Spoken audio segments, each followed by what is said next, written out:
regreso aquí en Auto 060 y bueno, hablamos ahí con la experta de CarMD sobre lo que se debe hacer para mantener en buen estado el auto y qué mejor forma de continuar el show con una entrevista muy interesante con un experto ahora de Edmunds.com, Ron Montoya, and we're going to switch back to English now to continue the show that way. I was saying, Ron, first of all, thank you for taking the time to talking with us. I was saying there that we started the show talking about the report on the health of the cars in the U.S., and now what a better thing to continue is like with your project, which is fascinating to me. How are you, Ron? Hi, I'm doing great, thanks. Thank you. So, Ron, he works for Edmunds.com, and you launched a project which is pretty fascinating called the Debt-Free Car Project. Can you talk a little bit about it, please? Sure. Well, we wanted to test out the theory whether you can buy a very inexpensive car and maintain it over the course of the year and just kind of see if that would be less expensive than financing a car at the dealership.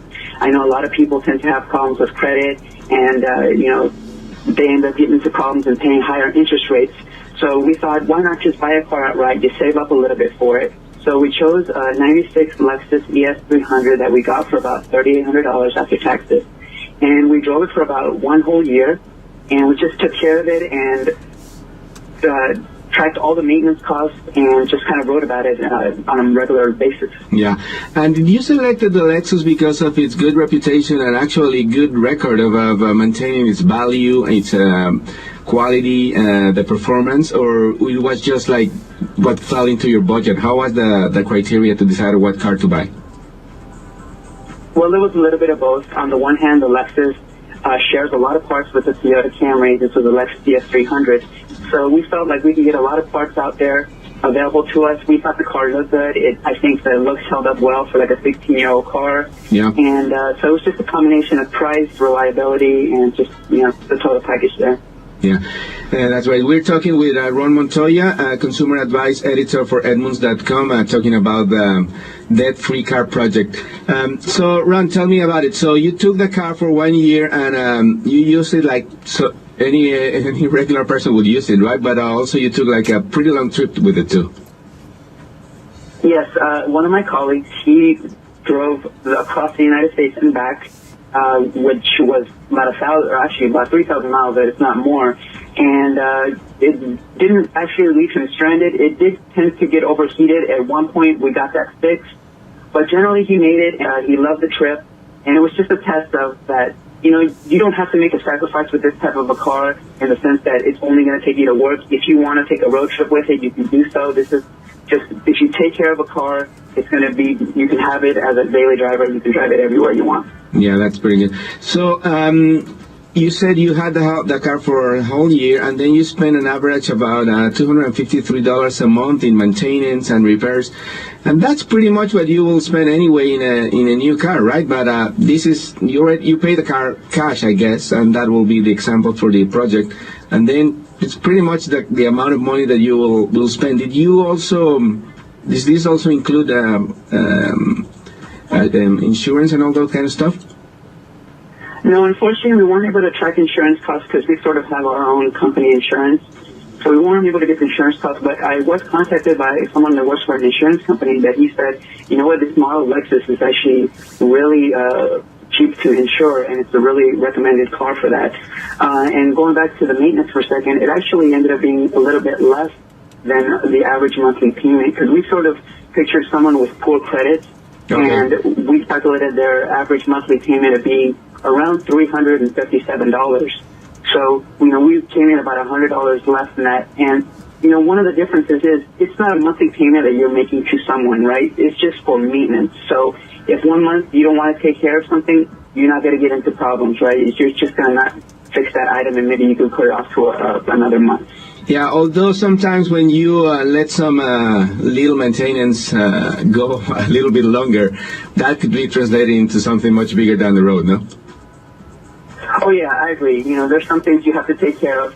And in the beginning for us, we did experience a little bit of problems with kind of going over the budget because, when you get one of these old cars, you're going to have to fix some things immediately. And so we had to replace new tires, new battery, and a couple of other high-ticket items. So we started out a little bit over budget, but then things leveled off, as you kind of take care of those big items, the car starts to become more reliable over time.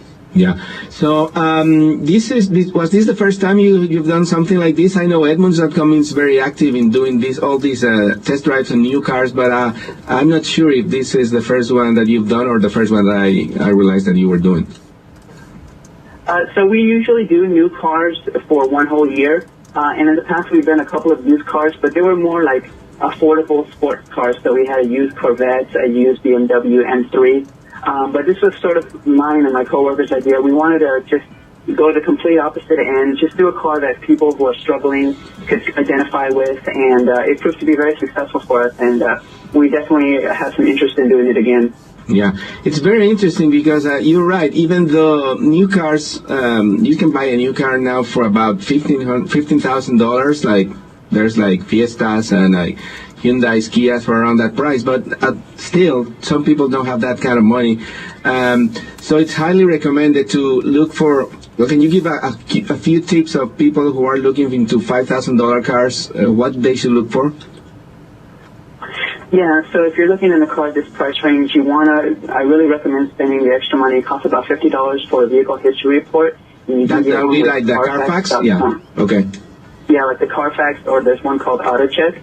And this gives you an idea of whether the car has been salvaged or in an accident, and how well it was maintained.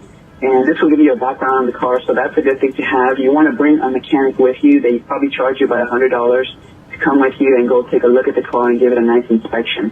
Yeah, and some things that people should be looking for. I mean, some things are obvious, but some others aren't that obvious. Again, bringing the mechanic might be a good idea, but like, is there something that they should ask the mechanic, like let's say transmissions, AC, or something like that? Yeah, when you want to go in there and just test drive the car, see if it's leaking any oil or fluid, take a look at the quality of the tires, start the car, listen to the engine, and just kind of drive it around and listen for any noises. Yeah.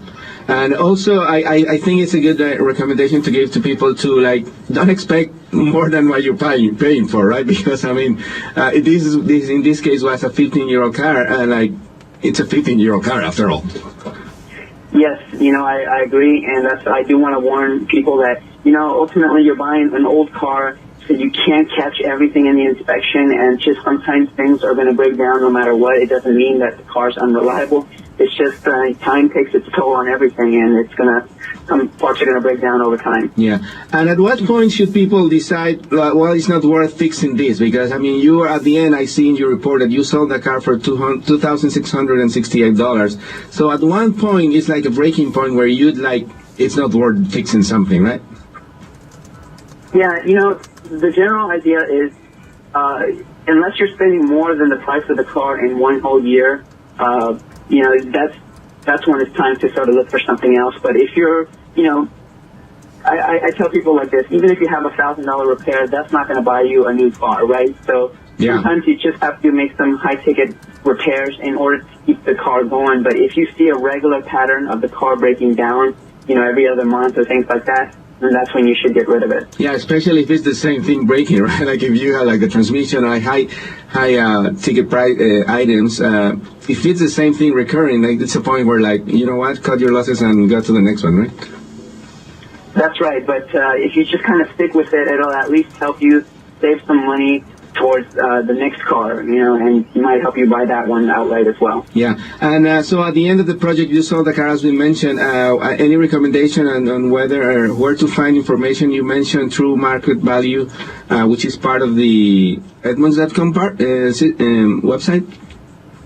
Yeah, well, we used Edmunds True Market Value to help us find the car, which was, this is a value of what people are paying for cars in the area, and you can find that on Edmunds.com, but we used it to sort of help let us know what we should pay for the car, and when you go to a dealership, you can sort of use that as a negotiating tool. You say, hey, I've done my research, and Edmunds tells me I should be paying around this much for the car, so can you, make me a deal on the price? Yeah, and that's the other thing that people should be aware and very realistic. The moment of selling a used car, we sometimes set up the price much higher than it really worth. Yeah, it's true, but at some point, it is a good thing to just go a little bit higher than the value, because what ends up happening is if you're selling your car, people want to negotiate, And so I would say between $500 to $1,000, I would raise it over what you think the car's was. And that way, when people negotiate, you have some room to mess around with. Otherwise, you're going to be getting below what you wanted to get for the car. Yeah. Well, thank you very much for your time, Ron Montoya, Consumer Advice Editor of Edmunds.com. And obviously, you can find all that kind of information about new and used cars in Edmunds.com. So thank you very much for your time, Ron. Thanks, Javier. Thank you. Pues ahí tienen información muy valiosa, este proyecto muy interesante, el auto sin deuda, y comprar un auto usado puede ser una opción para la gente que no tiene quizá no muy buen crédito o no tiene siquiera los recursos para comprar un auto nuevo. Ellos compraron un auto del 1996, un Lexus IS 300 por $3,800, lo usaron un año completo, tuvieron gastos de $253 al mes. Y bueno, es una buena opción para, como decía, la gente que no puede, no tiene los recursos para un auto nuevo, ver la información. Les vamos a poner la información, el reporte completo en facebook.com/auto060 para que lo vean, analicen las opciones y no se vayan, que cuando regresemos venimos a Miami. Bueno, nosotros estamos aquí, pero los vamos a traer a ustedes aquí a Miami a la conferencia Hispanicize. Hablamos con representantes de la Toyota y la General Motors. No se vayan, esto es Auto 060, yo soy Javier Mota.